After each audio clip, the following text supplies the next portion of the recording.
Hello, everyone. Welcome back to another episode of Choose Inclusion for the Black Voices Matter series. Mike is not here with us today, but I'm here with my co-host, Yubi. Yubi, how's it going? It's good. Hi, everybody. Thanks for jumping back in. So we have a special guest today that I'm excited to introduce to everyone. Lana Hailemariam is an organizational and leadership coach at Stand Up LLC, which is a women-owned business based here in Denver. Lana, thank you for joining us today. Our first question always is to check in with you. How are you doing? Oh, I am pretty great. I am currently out of town on vacation and feeling quite lovely. So I was wondering if you could just tell us, start off by just telling us a little bit of background on yourself. How did you kind of get to this place of doing organizational and leadership coaching? It's funny because I always tell people I took the long scenic route. I started off my life doing exactly as I was told, which was go to school, get good grades, get a degree, get a good job, work your way up in the job, and then retire. And I couldn't seem to keep a job. I don't know. Every year I got bored and I would go and get another job and became the family joke of like, what job are you at now? Or what number do you have now? So over time, I couldn't fit. I didn't fit, every place that I was. I didn't fit with corporate. I didn't fit with sales. Something was missing, even though I was good at all those things. And I kind of accidentally ended up in ministry for like 6 years. And there, I will say, I found my calling. It was, people and helping people and growing people and leadership and learning how to lead and all of that. And then that's where I ran into StrengthsFinder. I got certified and the rest is history. I haven't looked back.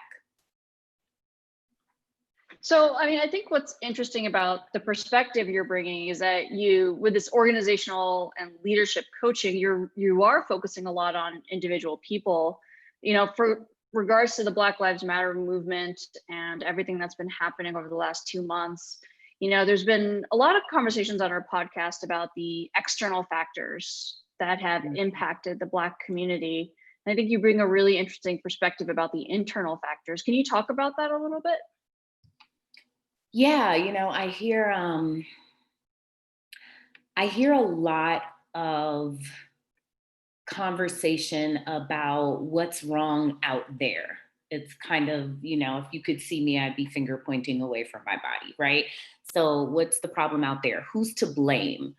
Who's to fix this? And while I have no problems with having that conversation, because there's plenty of blame to go around out there, I also feel that it's actually more productive and wise to spend time on the what's wrong in here conversation where, I identify as a Black woman. And so the community that I most closely identify with and call my own is the Black community. And so I feel like my community could deeply benefit from some reflection and internalization, some introspection to see, well, what is our contribution to the mess that we're in?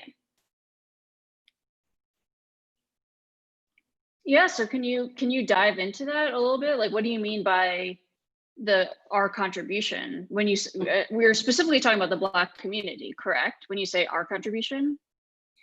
Yeah, we can have the conversation all day about, reparations and the government, right? And even the current political system and just all kinds of wrongs and the structural racism. It is 100% all there and all true, right? We can have that conversation on another day. But all of that is dependent on external forces. And so, for example, the first place to look is this conversation around slave mentality. And I think Black people have the conversation, we have it within ourselves, right? But I feel like it's something that we are not willing to have out loud almost. It's really private, you know, when I'm in my living room or when I'm hanging out with my girlfriends or, you know, it comes up suddenly, but we're not really making a strategy. How do we eradicate the slave mentality that is binding us from moving forward collectively? I mean, when you think about slavery, the whole, like one of the first things that happened to us is that we lost our religion, right? So we come here, let's just say that, you know, there's lots of people that came here from different places, but let's just focus on West Africa, right? So West Africa comes here, they port at, you know, probably, I don't know, South Carolina or somewhere, that's one of the bigger ports. And all of these, you know, people who don't speak English come off the boat. And the first thing that we do, of course, is go to our faith. When something that traumatic and that unexplainable happens to you, you go to your faith. And the first thing that was taken away from us was our faith, which was, you're not allowed to practice those things. Here, let me teach you how to worship this white man and be docile. And we're going to call that being, I don't know, meek, you know, just accepting things. Don't fight. Just be passive. And listen, there's nothing wrong with Christianity. Just, I'm saying that that's not what we came here with. We were doing fine all by ourselves in Africa with our own religions and, you know, orishas and all kinds of whatever we were practicing, right? And then we come here and that's the first thing that's robbed of us. Can you imagine a person without faith? What are their chances? The next thing that was taken from us is trust. So in the United States, there's this individualistic culture, right? I get ahead however I can. You are my competition.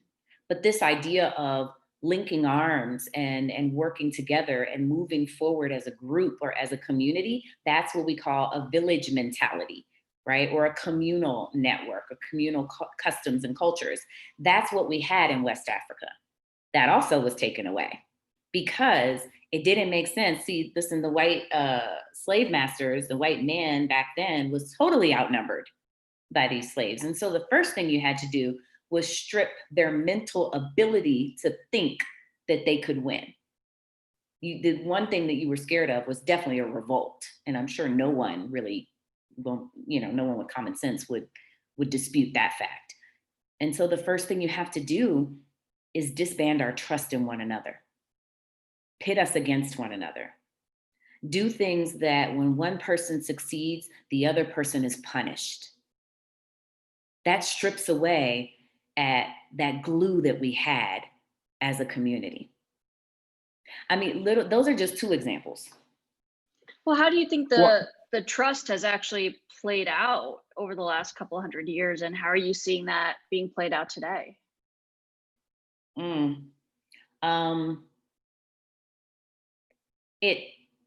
It is much more challenging for Black people to work together to get a thing done. There are a lot of trust issues within the community, and it goes right back to that. You know, so for example, there's an ongoing kind of understanding in the Black community that if I were to tell you, let's say Nina, I were to come up to you and say, hey, let me tell you about, you know, this business that I'm doing, or this opportunity that I'm getting into, or this place that I'm moving to that's awesome, and I want to tell you about it and share it with you because I've done it and it's working for me. Like I'm moving forward, or I'm benefiting somehow from this thing or this neighborhood that I've moved into, and so I want to tell you about it. You'll have that conversation with me. But if a white person comes and tells you the same thing, if you're a Black person, that conversation you are more open to. And I think a lot of Black people, that may cause some feelings for people that are listening to this, but it doesn't mean it's not true just because it doesn't feel good to admit it. Well, you know, it's interesting. We were having a conversation very similar to this in regards to, you know, like messaging within communities. Mm-hmm. And an organization that we were working with, you know, they were trying to move the needle on really representing the people in that community. But what they found from that community, and I think it was people of color community or Black and Hispanic communities, those people actually wanted to see the message come from a white person.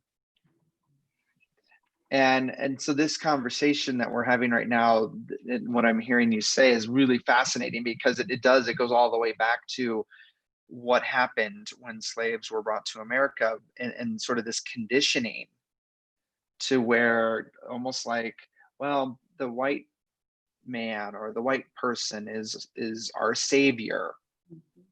And so to your point, like, it's that I feel like that's a big obstacle to the Black community, or to any marginalized groups, sort of being able to band together and help themselves, or you know, stop relying or stop believing that they're not good enough. Absolutely. Absolutely. It's not a secret. I just think people aren't talking about it, and again, because it doesn't Yeah. feel good. Who wants to admit that? Yeah, exactly. Yeah, I mean, that's, and well, it's like it's the same thing with this conversation, the Black Lives Matter movement, and the white community not wanting to have the conversation that, hey, we did this, like, this is on us. I mean, it's that same bias against that, right? But it's just fascinating, because they didn't do that to themselves, right? Like, somebody else did. But now that, hundreds of years later, they've adopted that mindset, and they've continued on in that way, to think that way. Yeah, I was just having a conversation with my daughter about doing something that I'm supposed to be doing. And I said, it's amazing how ingrained this mentality is, because I haven't done the thing. It's 2 more days until the deadline, and I haven't done the thing. And if I would just make this move and do this one thing, then I'd be that much closer to, like, meeting the deadline, and possibly winning, and getting what I really want for myself. But it's big. It's big. And so when I actually started to talk with her is when I realized what those thoughts are is, you know what, you're probably not going to win anyway. You know what? I bet 100 other people have their same idea. You know what? All that time that you spend on that, you could be doing something else, something that is foolproof. And when I can name those things out loud, then I get my power back. But when I pretend that they're not there, that's what gives them power. And that's so interesting. Go ahead, Lana. Well, I just wish that we would talk about it more. Like, it does, I think in general, people are like, oh yeah, growth is uncomfortable. You're supposed to have growing pains, and getting things that are worth having is difficult. Like, we say the things, but we're not living them out. We're not really pushing this envelope, because it's easier to look outward and blame whatever is not happening than looking inward and taking ownership and responsibility for our own contribution. We're the only ones that can change that mentality, period. And like white people who say racism is not a thing, when you say it's not a thing, then you don't have to talk about it, and it never changes. That's a great segue into kind of this other thing that we want to talk about, is that, Black Lives Matter, everyone's been talking about that for the last 2 months, and there's this immediate backlash response with Blue Lives Matter and All Lives Matter. Kind of was hoping you can talk about that, your thoughts about it, and your experiences with that. Yeah, absolutely. I mentioned that I'm on vacation right now, so I'm in Moab, Utah. And in Moab, Utah, I have seen so many signs for All Lives Matter, Blue Lives Matter, Trump signs. I've not, of course, seen a single Black Lives Matter sign. That's okay. We're gonna work on that. But it just got me to thinking, right? So here's the thing. When any organization, group, anybody makes a statement or has a tagline or creates a movement or an ad campaign is to bring awareness to something that people aren't already aware of. And so for me, saying all lives matter, I have feelings about that, which is it's not necessary.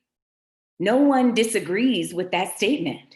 Literally no one.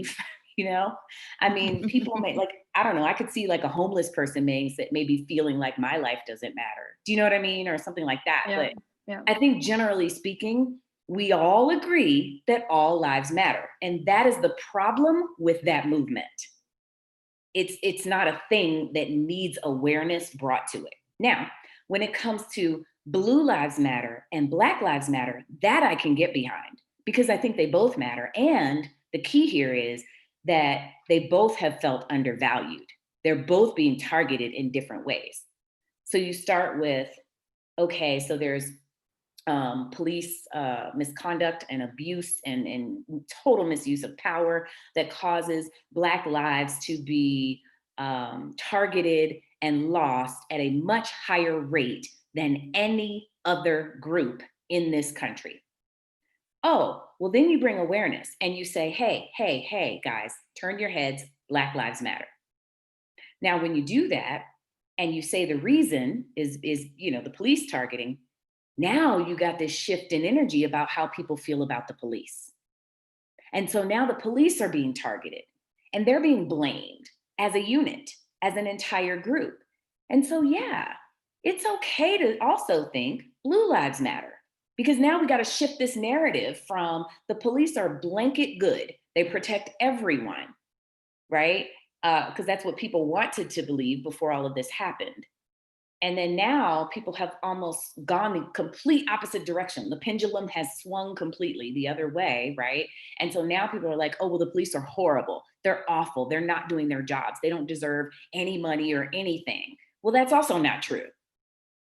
And so there's an opportunity to say, okay, Blue Lives Matter. Now, I think that if we address the Black Lives Matter, that we wouldn't have the Blue Lives Matter issue. But I'm not going to say that blue lives don't matter to me because we have blue lives that are all races. Now, here's another argument. I was talking with a girlfriend at the pool the other day, and she said, well, here's the thing. They chose to be blue. We didn't choose to be Black. So therefore, their movement is not real because it's not a fair comparison. And I can get behind that as well.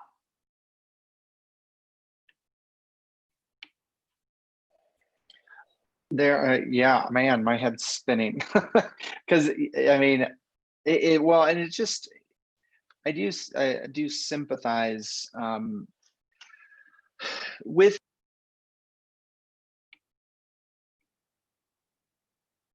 Uh-oh. Did he? Yubi, we lost you for a second. We heard you say we do sympathize, but then you cut out.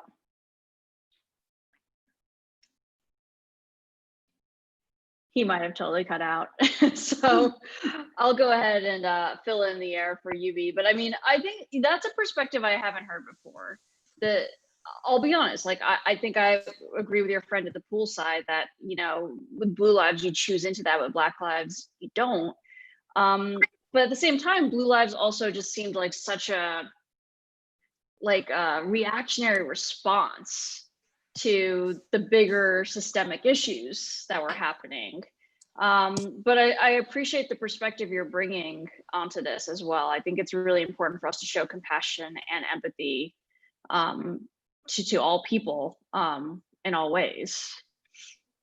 Well, I mean, to your point, it's a reactionary response. I don't disagree with that. It's 100% reactionary, right? Okay, so it's like when you're in an argument with your loved one and you say, hey, you didn't put the dishes away. And that person goes, well, you didn't put them away yesterday. That's essentially what Blue Lives Matter is.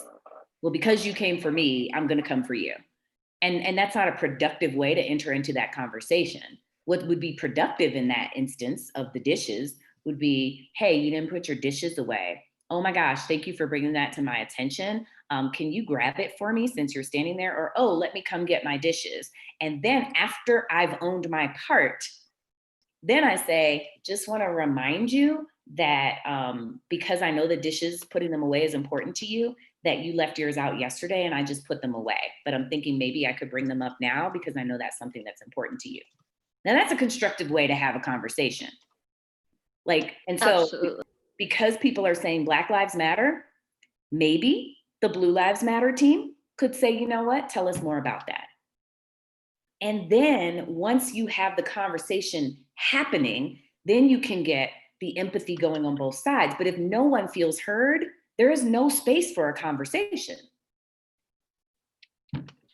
That is so true. And I think with like social media these days, it just kind of feels like everyone's screaming at each other and not really taking a step back to listen to one another.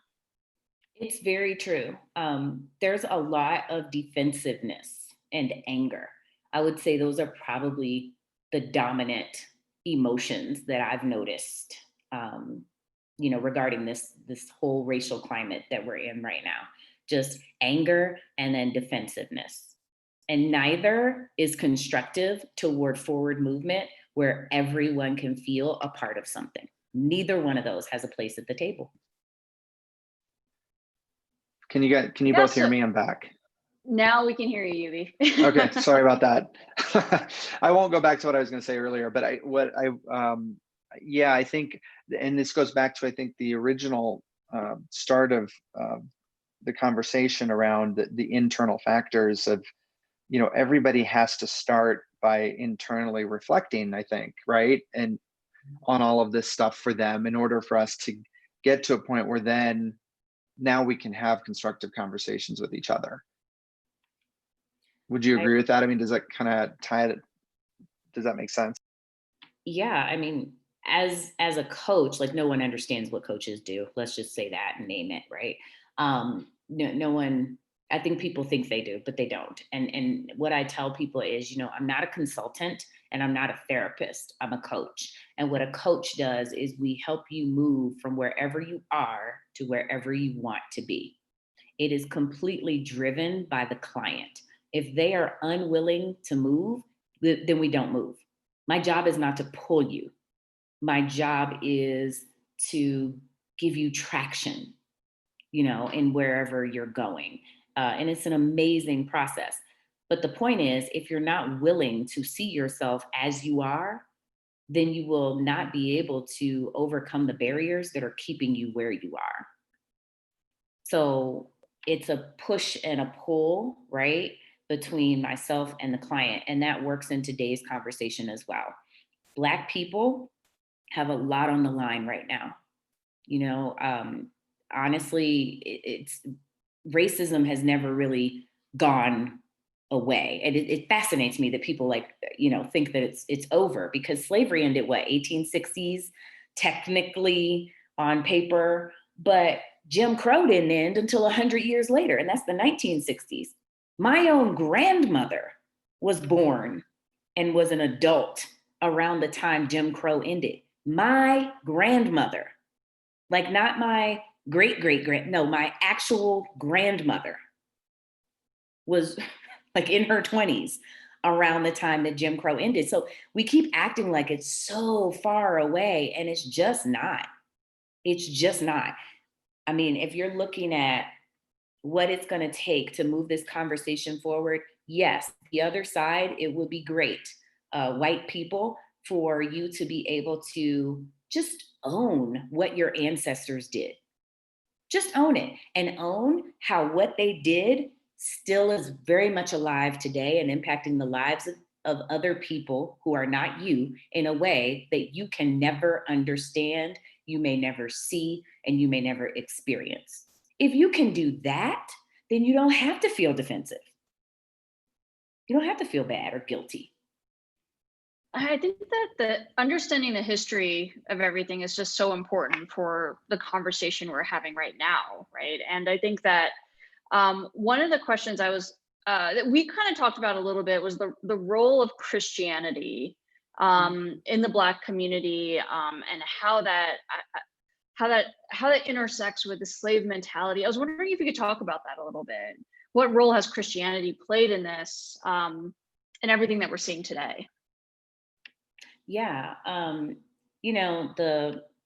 so slaves, by the time that slavery ended, I don't know. I don't know any actual percentages, but I'm sure it has to be in the 90s, 90%, I would guess, wild guess, of slaves that were then freed would consider themselves to be Christians, were worshiping Jesus Christ as their Lord and Savior. Um, the church was a pivotal, even, I would say, not even place, but like reason why we were able to survive for so long, right? Your faith and your spirituality, the health of your soul is so key, particularly when you're enduring trauma over and over and over and over, generations for generations. That's, and the key, the church was also key because that's where we would have secret meetings. You know, that's the place where we were allowed to go, and white people didn't feel what's the word, threatened, because we were, you know, just worshiping God. So we would use that time to actually plot and plan and learn, and I don't know, secretly learn how to read. The church that I grew up in Washington D.C., Shiloh Baptist, was a place where they would secretly teach people how to read. Black people would go there and pretend like they're going to church or Bible study and learn how to read. So the church is key, was key to, it's key to the Black community even now. It is also the Achilles heel, I think, of the Black community. You know, for example, when a Black person meets another Black person, I think we just inherently assume that that person's Christian. It's just assumed. That's how deep, that's how deep it is. You're either Christian or the small, tiny percentage that's Muslim, right? And so it's unusual for a Black person to even have a conversation with me, you know, where I don't identify as a Christian. It doesn't mean I don't have faith. It doesn't even mean I don't believe in Jesus Christ, you know, but we don't even engage in those conversations. Soon as I know you're not Christian, I don't engage with you, or I'm just going to pray for you, or now I'm trying to save you. You know, it's not the same. I mean, we hold this Christianity to such a high bar. It directs everything we do, and it fascinates me because how can we be Christians and then also treat people differently who aren't Christians, particularly Black Christians who know what it feels like to be treated differently? I am wondering if the Black community could stand to grow in its attitude and consciousness around Christianity. We are so deeply tied to this thing that wasn't even what we chose. It was forced on us during a time when we had no choice. And now we still act like there's no choice. Also, what's the connection? Think about it, between teaching someone to, you know, what's the word, turn the other cheek, and just be faithful, and even see craziness in front of you, but just keep moving. I mean, it was brilliant. It was a brilliant strategy on the part of the white man to disassemble us in a way, like brainwash. It sounds harsh, but that's exactly what happened. You removed that person's name, you renamed us. You took away our faith, you gave us a new faith. You took away our language, you taught us a new language. You took away our desire to leave. I mean, at some point in slavery, there was a majority of the population who had accepted this. This is it for me. This is where I belong in life. And the white man is just smarter than me or better than me. This is where I'm supposed to be. I mean, to take people who were thriving and to dismantle them and put them back together in this way is a brilliant strategy. And that is why we're still where we are hundreds of years later. And that is an amazing mic drop point, because that, I mean, and that's a whole other discussion too. But I think religion in general, you know, we've held on for thousands of years to a concept that, to your point, was truly used for control. of mass groups of people. And what better way to control them than by getting them to be fearful of the same thing that we can't define, right? And so, man, it's a fascinating thing to look at. And you're right. There's so many things that I think as America, as a country, that we have to look at, reevaluate, and dismantle and rebuild to move forward. So wow, thank you. We have to have a whole thing on just religion one day. Yes, yes. And it can be absolutely. I got a name for it. How can something so inclusive be so exclusive?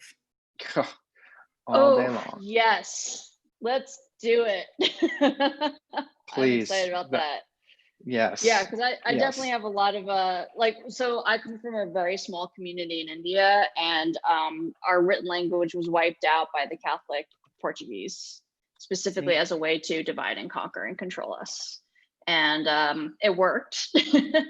Because a good portion of the community, my ancestors, fled into the forest to continue practicing Hinduism, and the ones who stayed on the coast converted. But it was, Christianity has its fingers in a lot of elements of divide and conquer and power control, especially on communities of color. And then I think there's so much we can dive into this about. Absolutely. Yeah. So audience, stay tuned for that episode sometime soon, because that's going to be a really powerful conversation. But this, Lana, thank you for this conversation too. We just listening to you and I think turning the conversation internally to people is sort of that next big step where all of this work needs to happen. I think it needs to start with all of us. So thank you so much for your time today, for honoring us and trusting us with your voice. Thank you. I appreciate you all being focused on elevating Black voices, especially lately, and also keeping in mind to your audience that if the conversation always feels good, then you're likely not being challenged in your thinking. Mm-hmm. Mm-hmm. That's definitely. Great. Yeah. Well, thank you again, Lana. Yeah, thank you. Thank you to our audience, and we'll catch you next time. Bye, everybody.